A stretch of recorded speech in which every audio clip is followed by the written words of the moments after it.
अब हम chapter 17 start करेंगे, पार्ट 1 इसका कुछ इंपॉर्टेंट चीज़ें हैं इसमें, वो हम डिस्कस करेंगे।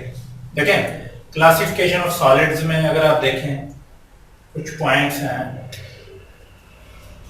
ये यहाँ तक आपने ध्यान में रखना।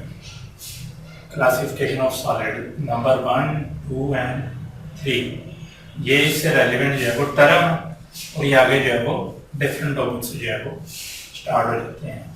तो ये पॉइंट आपने देखा है, इनको मैं नंबर नहीं देती।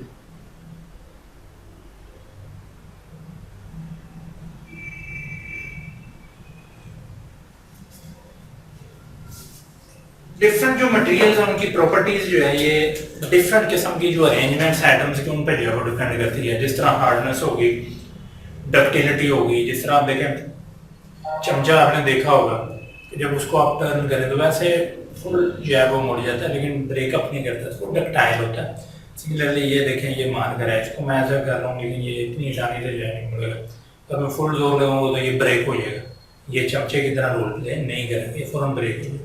डिफरेंट किस्म की जो है वो प्रॉपर्टीज जो होती है मटेरियल्स की, वो डिफरेंट किस्म के जो एटम्स हैं उनके अरेंजमेंट्स पर डिपेंड करता है। उसमें क्या है, क्रिस्टलाइन सॉलिड्स हैं, अमॉर्फस और गैसीय सॉलिड्स हैं, पॉलीमेरिक है। ठीक है, इनका थोड़ा सा मैं आपको बता दूं कि इसमें जो एटम्स हैं अरेंजमेंट के साथ होते हैं,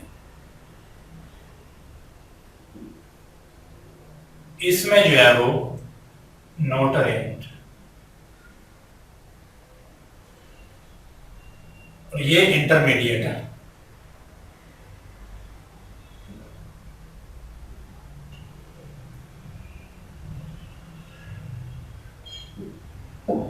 इंटरमीडिएट है इन दोनों के, crystalline solid and amorphous solids के, यानी इनमें रेगुलर पैटर्न से रेंज होते हैं, इनमें रेगुलर पैटर्न से जो है वो रेंज नहीं होते, और ये इनके इंटरमीडिएट है, यानी थोड़े से रेंज होंगे थोड़े से नहीं, ये इसमें साफ है। क्रिस्टलाइन सॉलिड का एक तो एग्जांपल्स आपने देखनी है, ये पैराग्राफ लाइन बाय लाइन आपने रीड करना है। सिमिलरली जो अमॉर्फस सॉलिड और गैसीय सॉलिड है, इनकी भी लाइन बाय लाइन आपने रीडिंग करनी है, और इसी तरह पॉलीमेरिक सॉलिड। लेकिन कुछ इंपॉर्टेंट चीजें कि ये जो क्रिस्टलाइन सॉलिड है, इनका जो मेल्टिंग पॉइंट है वो डेफिनेट होता है, क्योंकि प्रॉपर्ली अरेंज्ड एटम्स है तो डेफिनेट मेल्टिंग पॉइंट होता है, एकदम जो है वो कोलैप्स हो जाएगा।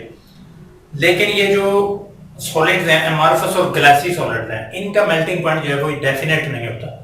ये लास्ट लाइंस हैं इनके पैराग्राफ्स की, एग्जांपल्स आपने कुल जो है वो देखनी है। सिमिलरली जो ग्लास मटेरियल है, इसको जो अमॉर्फस सॉलिड्स हैं इनको हम ग्लासी मटेरियल भी कहते हैं, क्योंकि ये जब हम हीट अप करते हैं तो ये बिल्कुल जो है वो सॉफ्ट फॉर्म में आ जाते हैं, विस्कस लिक्विड जो है वो बन जाता है तकरीबन वेरी सॉफ्ट फॉर्म में 800 डिग्री सेंटीग्रेड पे। तो इस वजह से इनको हम गैसीय सॉलिड भी कहते हैं। तो वो टेम्परेचर जो है वो मेंशन किया हुआ है, वो वैल्यूज में रखें। पॉलीमेरिक सॉलिड्स हैं, इनके कुछ एग्जांपल्स हैं, डिफरेंट पॉलीथीन, पॉलीस्टाइरीन, नायलॉन, इस किस्म की चीजें, ये सारी जो है आपने लाइन बाय लाइन जो है उसको रीड करना है। थ्योरी या सिंपल चीजें, कंसेप्ट इसमें इतना हैवी नहीं है। फिर नेचुरल रबर है, उसका फार्मूला क्या है उसका आपको आइडिया होना चाहिए कि इसके अंदर C6H5ON, ये नेचुरल रबर का जो है वो फार्मूला है, ये आपको याद होना चाहिए। नेक्स्ट आ जाता है डिफॉर्मेशन इन सॉलिड्स, लेकिन उससे पहले क्रिस्टल लेटस क्या होती है इसकी भी बात कर लेते हैं। क्रिस्टल लेटस लेकिन ये यूनिट सेल होता है, मतलब अगर मैं ये सिंपल सी डायग्राम बनाऊंगा आपके सामने, ये आप देख रहे हैं,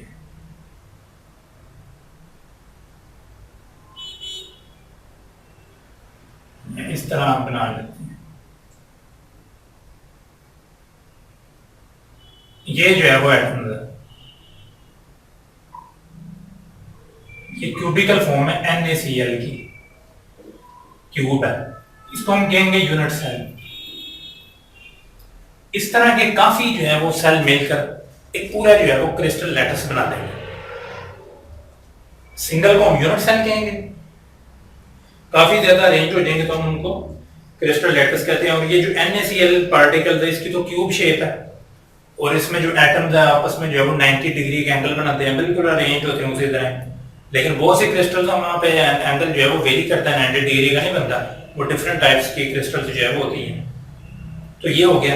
आगे होगा डिफॉर्मेशन। देखें, हम किसी भी चीज पे आपने देखा होगा जो डिफरेंट किस्म की जो है वो गेंदों से आप क्रिकेट खेलते हैं, जिस तरह टेनिस बॉल और हार्ड बॉल होती है। अब टेनिस बॉल को अगर मैं दबाऊंगा ऐसे, ये जो डिफॉर्मेशन है सॉलिड्स है, इसकी एग्जांपल्स में अगर आप देखें, एक टेनिस बॉल ले लें और एक हार्ड बॉल ले लें। Tennis ball, hard ball. आपको पता है कि टेनिस बॉल को जब हम ऐसे दबाते हैं, स्क्यूज करते हैं, तो वो थोड़ी थोड़ी जो है वो दबना शुरू हो जाती है। लेकिन दूसरी तरफ जो टेनिस जो हार्ड बॉल है, उसको आप जितने मर्जी जोर से जो है वो लगाएं, दबाएं, लेकिन वो जल्दी दबती नहीं है। तो इसलिए दोनों के जो मटेरियल में है वो कितना फर्क है, उसका मटेरियल उसके मटेरियल में। यानी आप ये कह सकते हैं कि मैंने जब टेनिस बॉल को दबाया तो उसके अंदर डिफॉर्मेशन आ गई, मैंने फोर्स लगाई, एक्सटर्नल डिफॉर्मेशन आ गई, लेकिन हार्ड बॉल में जो है वो डिफॉर्मेशन नहीं आ रही। इट्स मीन के दोनों के अंदर कुछ ना कुछ फर्क है। ये जो फर्क होता है जो मैकेनिकल प्रॉपर्टीज का, ये हम देखते हैं, ये हमें बताता है इलास्टिसिटी। ये हमें किस चीज के बारे में बताता है? इलास्टिसिटी के बारे में। ये हो गया, इसको रिमूव करते हैं।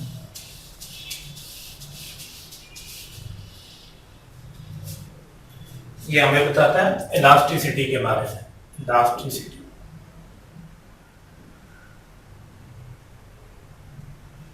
इसी तरह अगर आप ले लें कि आप स्टील ले लें, ठीक है, और रबर की एग्जांपल ले लें। रबर भी आपको पता है कि जब हम उसको जो है वो खींचते हैं तो डीफॉर्म होना शुरू हो जाती है। बहुत ज़्यादा खींचेंगे तो वो बिल्कुल ही जो है वो अपनी ओरिजिनल शेप में वापस नहीं आएगी, टूट जाएगी। अगर बहुत ज़्यादा उसको एंड तक उसकी लिमिट ही क्रॉस कर देंगे तो इसी तरह जो स्टील है, कोई स्टील की चीज़ है, उसको आप डीफॉर्म करने की कोशिश करते हैं तो इतनी जल्दी जो है वो डीफॉर्म नहीं होती। उसका क्या मतलब है कि जो जल्दी डीफॉर्म नहीं होती वो रेजिस्ट ज्यादा कर रही है। मतलब हमने फोर्स ठीक ठाक लगाई है उसको, लेकिन वो रेजिस्ट कर रही है। अब जब वो रेजिस्ट कर रही है तो इसका मतलब है कि उसकी इलास्टिसिटी ज्यादा है, क्योंकि इलास्टिसिटी यही बताती है कि कोई ऑब्जेक्ट जो है ना वो कितना बेहतर अंदाज में रेजिस्ट करता है।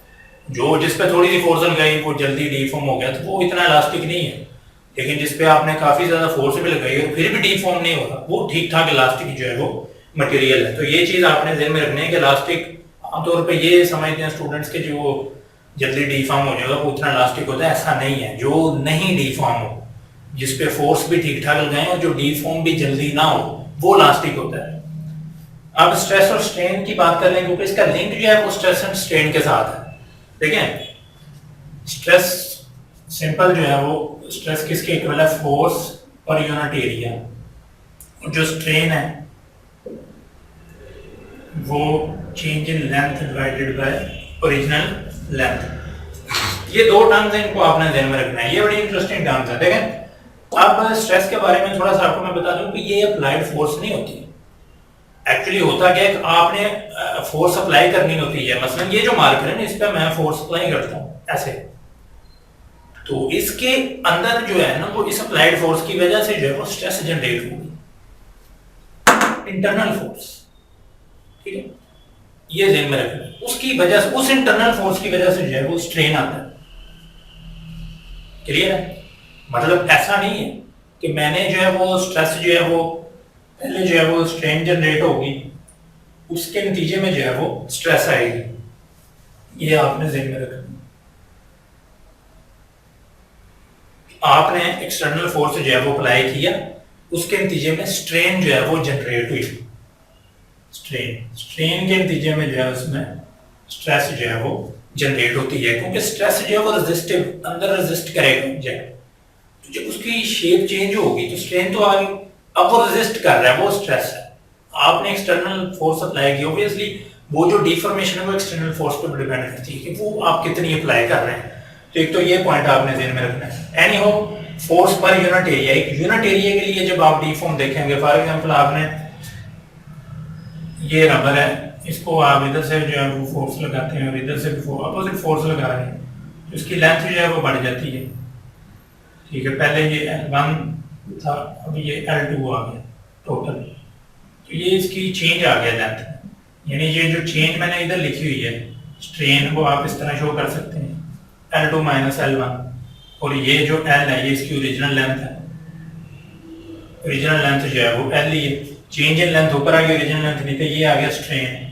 तो एक यूनिट एरिया में जब आप देखेंगे कि स्ट्रेस कितनी है, यूनिट एरिया में 1 मीटर स्क्वायर पे इतने एरिया में कितनी फोर्स लग के कितना जो है उसमें स्ट्रेस आ रहा है, तो वो फोर्स पर यूनिट एरिया से आप जो है वो फाइंड आउट कर सकते हैं। ये तो सिंपल इसका फार्मूला आ गया।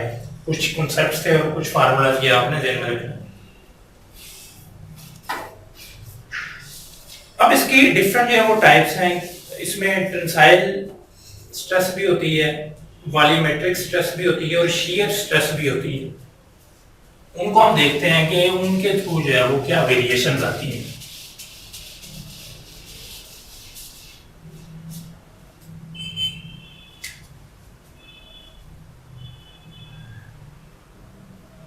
टेंसाइल स्ट्रेस, shear stress,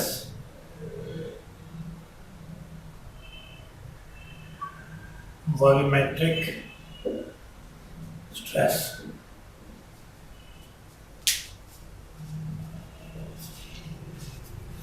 अब देखें इसमें जो टेंसाइल है वो दो तरह से एक्ट करती है। टेंसाइल जो है ना ये बेसिकली लीनियरली जो है वो चेंज लेके आएगी। इसके नाम से भी आप देख सकते हैं कि लीनियरली जो वेरिएशन लेके आएगी। शियर में क्या होता है, शियर में शेप चेंज हो जाती है, उस स्ट्रेस की वजह से ना शेप में जो है वो वेरिएशन आएगी। और वॉल्यूम मैट्रिक स्ट्रेस में जो है वॉल्यूम में चेंज आएगा, तो उसकी वॉल्यूम में जो है वो आ सकता है। इसको आप ऐसे भी देख सकते हैं, अगर आप इस तरह ये ऑब्जेक्ट ले रहे हैं रबर, तो इसको आप इस पर अप्लाई करते हैं अप्लाइड फोर्स, तो इसके अंदर जो स्ट्रेस आएगी वो टेंसाइल आएगी।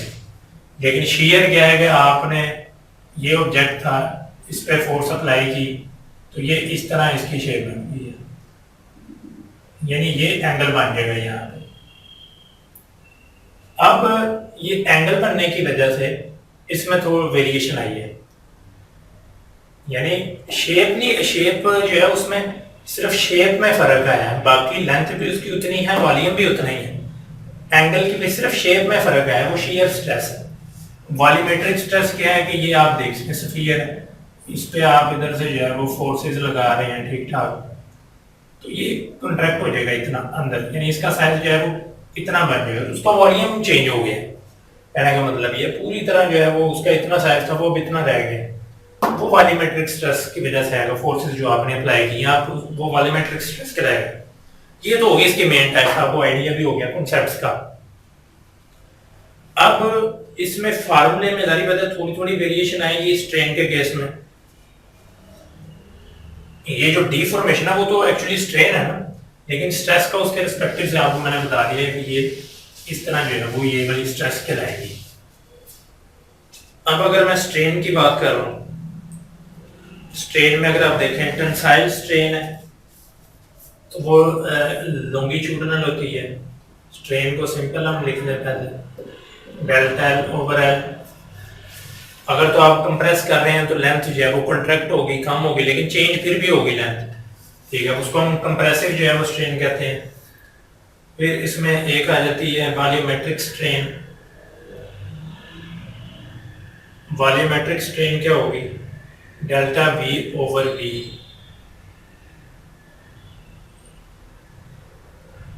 वॉल्यूमेट्रिक स्ट्रेन यानी वॉल्यूम में चेंज आ रहा है, ओरिजिनल वॉल्यूम में चेंज आएगा। डायग्राम्स में आपको बताया कि किस तरह वो पॉसिबल है। और सिमिलरली जो शियर स्ट्रेन है उसका भी मैंने आपको बताया कि वो शेप चेंज होती है। स्ट्रेस के टॉपिक मैंने अभी आपको बताया, तो वो हम क्या करते हैं कि जो चेंज आती है डायमेंशन में, ओरिजिनल डायमेंशन, इस तरह हम लिखते हैं, इसको हम टेंजेंट थीटा भी कहते हैं। क्योंकि होता क्या है कि ये फॉर्म है आफ्टर अप्लाइंग स्ट्रेस, जो स्ट्रेन इसमें आएगी, ये आपने फोर्स अप्लाई किया, अप्लाइड फोर्स अप्लाई करने के बाद इसमें जो स्ट्रेन आएगी ये थीटा बनेगा। ये एंगल में जो है वो वेरिएशन आएगी, ये साइड हो जाएगी इसकी। थीटा के सामने जो है वो परपेंडिकुलर होता है। ये चेंज है, आपने इसको डेल्टा ए ले लिया और इस साइड को जो है वो आपने ए ले लिया। तो ये सिंपल, अगर आप यहाँ पे जो है वो फार्मूला अप्लाई करेंगे तो ये डेल्टा ए ओवर, इसको हम टेंजेंट थीटा भी कहते हैं, इसको हम थीटा भी लिख सकते हैं, ठीक है, क्योंकि हम इसके इक्वल हम लिख सकते हैं। दूसरा क्या है, इसको हम किससे रिप्रेजेंट करते हैं, गैमा से, जो शियर स्ट्रेन है। तो ये रिप्रेजेंटेशन का भी आपको आइडिया होना चाहिए। नेक्स्ट आ जाता है modulus of elasticity. Modulus of elasticity, ये दो टॉपिक्स के हो गए हैं। इलास्टिक कांस्टेंट्स, जिसको हम मॉडुलस ऑफ इलास्टिसिटी भी कहते हैं। बिल्कुल सिंपल चीज है, ये रेशियो है elasticity, modulus of elasticity, stress over strain, ये रेशियो आपने ध्यान में रखनी है। अब इसमें इंटरेस्टिंग चीज तो ये है कि इसका अगर मैं फार्मूला लिखूं, ये है force per unit area delta L over L, आमतौर पे जो लिखा जाता है। लेकिन ये टेंसाइल होगी तो डेल्टा एल ओवर एल, जिसको हम यंग्स मॉडुलस कहते हैं, फिर तो ये फॉर्म हो जाएगी। लेकिन अगर यहाँ पे जो है वो वॉल्यूम आ जाएगा तो फिर उसको हम बल्क मॉडुलस कहेंगे। वॉल्यूम में भी चेंज आ सकता है, रेशियो तो ये सेम ही रहेगी। अगर शेयर मॉडुलस होगा तो यहाँ पे फिर जो है वो tan थीटा आ जाएगा। तो ये थोड़ा सा आपने ध्यान में रखना, ऊपर वाला फैक्टर सेम रह रहा है और ये नीचे वेरिएशन हो रही है। और दूसरा आपको पता है कि जो स्ट्रेस है ये फोर्स पर यूनिट एरिया है, इसका यूनिट न्यूटन और ये मीटर स्क्वायर यानी न्यूटन पर मीटर स्क्वायर। लेकिन जो स्ट्रेन है वो change in length over length, ये दोनों डायमेंशन सेम है, नो यूनिट, इसका यूनिट कोई नहीं है, ये डायमेंशन लेस क्वांटिटी है। तो नीचे भी एल आ रहा है और ऊपर भी एल, तो ये पॉइंट भी ध्यान में रखना आपने। अब ये मॉडुलस ऑफ इलास्टिसिटी असल में ये बताता क्या है, देखें अगर आपने फोर्स अप्लाई किया ठीक ठाक, फोर्स आपने ठीक ठाक अप्लाई किया, अगर मैं इधर लिखता हूं इसको, फोर्स आपने ठीक ठाक अप्लाई किया तो लेंथ में कम वेरिएशन आती है, इसका मतलब है कि वो ज्यादा इलास्टिक मटेरियल है, ये पॉइंट ध्यान में रखना। लेकिन अगर आपने फोर्स जो है वो कम अप्लाई किया, लेंथ में बड़ी जल्दी जो है वो वेरिएशन आ गई उसमें, या उसके वॉल्यूम में या उसके शेप में, किसी तरह भी आप डिफाइन कर सकते हैं। तीन जो मेजर टाइप्स हैं, Young's modulus, volume, bulk modulus and shear modulus. यानी आपने फोर्स कम अप्लाई किया लेकिन वेरिएशन जो है वो ज्यादा आ गई, तो इट्स मीन कि वो कम इलास्टिक है, मतलब जल्दी वो जा रहा है। जो रेजिस्ट करेगा, जो देर से अपने आप को जो है वो रेजिस्ट ठीक ठाक करेगा, वो ज्यादा इलास्टिक होगा, तो ये फिर कम इलास्टिक मटेरियल होगा। तो इलास्टिसिटी का तलब जो है वो उससे आ रहा है।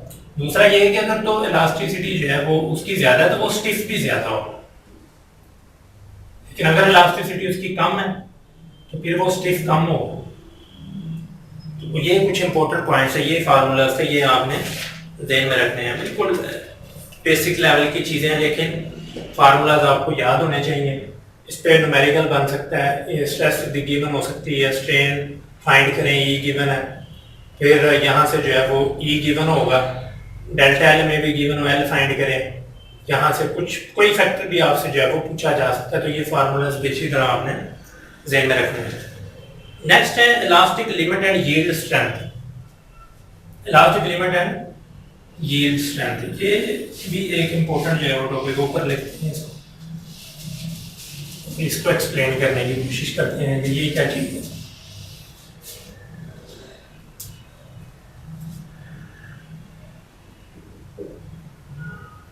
Elastic limit and yield strength, देखिए ये बड़ा इंटरेस्टिंग टॉपिक है। अगर आप ये फिगर पे गौर कर रहे हैं, आपको पता है स्ट्रेस और स्ट्रेन के दरमियान ग्राफ बन रहा है, इसके अंदर डिफरेंट टर्मिनोलॉजीज है। यहां तक आप देख रहे हैं बिल्कुल स्ट्रेट लाइन है, यहां तक जो है वो हुक्स लॉ जो है वो होल्ड करता है, और यहां तक जो है वो स्ट्रेस किसके डायरेक्टली प्रोपोर्शनल है, स्ट्रेन के।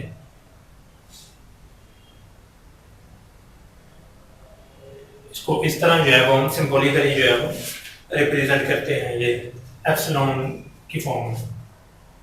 तो कांस्टेंट क्या आता है हमारे पास, ई। अभी हमने पढ़ा है कि ई जो है वो स्ट्रेस ओवर स्ट्रेन, ये सिंबॉलिक फॉर्म है इसकी। ये हुक्स लॉ भी है, हुक्स लॉ यानी होल्ड कर रहा है। अगर ये ओ से शुरू हो गया, ये ए तक जाता है, तो बिल्कुल लीनियर रिलेशन है, यानी जितनी स्ट्रेन बढ़ रही है उतनी ही स्ट्रेस बढ़ रही है, ये तो क्लियर हो गया। लेकिन जैसे ही ए के बाद जाता है तो देखिए स्ट्रेन की तरफ ज्यादा झुकाव हो गया, यानी स्ट्रेन ज्यादा हो रही है। इस तरफ भी आप देखें स्ट्रेन की तरफ ज्यादा झुकाव है, ये स्ट्रेन में ज्यादा, यानी ए के बाद जो है वो स्ट्रेन ज्यादा, वेरिएशन आ रही है स्ट्रेन में और स्ट्रेस में कम आ रही है। कहने का मतलब ये कि रिलेशन जो है वो लीनियर है, नहीं रहा। अब क्या होगा, अब दो के इसके अंदर जो है वो टर्मिनोलॉजीज आएंगी। ये तो है इलास्टिक लिमिट, यहां तक यानी जो हम पॉइंट लेते हैं ये इलास्टिक लिमिट इतना, ये टोटल हो गया इलास्टिक लिमिट। एक ये पॉइंट आपने ध्यान में रखना है। दूसरा ये जो बी है इसको हम कहते हैं यील्ड पॉइंट, यील्ड पॉइंट। और ये जो ए एंड बी जो रीजन है यानी इसमें प्रोपोर्शनल नहीं है, इस बी को हम यील्ड पॉइंट कहते हैं। और ये ध्यान में रखना है कि इलास्टिक ये तो प्रोपोर्शनल है, यहाँ पे ये जो बी पॉइंट पे वैल्यू है इसको हम इलास्टिक लिमिट कहते हैं। इलास्टिक लिमिट यानी इसके बाद ये प्रोपोर्शनलिटी है, ये थोड़ा ठीक कर ले, ये प्रोपोर्शनलिटी और ये इलास्टिक लिमिट है। यानी इसके बाद क्या होगा कि जब आप फोर्स अप्लाई करते जाएंगे तो उसकी स्ट्रेन में ठीक ठाक वेरिएशन आएगी और इस पॉइंट के बाद अपनी ओरिजिनल शेप में वो वापस नहीं आ सकेगा। यहां तक तो डायरेक्ट रिलेशन है ना, हुक्स लॉ ओबे कर रहा है, इस पे हुक्स लॉ नहीं है, यानी इलास्टिक लिमिट भी जो है वो हुक्स लॉ के अंदर नहीं आती। ये इंपॉर्टेंट पॉइंट है। लेकिन इलास्टिक लिमिट तक ऑब्जेक्ट अपनी ओरिजिनल शेप में वापस आ सकता है, उसके बाद उसने वापस नहीं आना, क्योंकि उसके बाद जो रीजन शुरू हो जाता है वो है प्लास्टिक रीजन। ये बी से सी, ये बी से सी जो है ये है प्लास्टिक रीजन।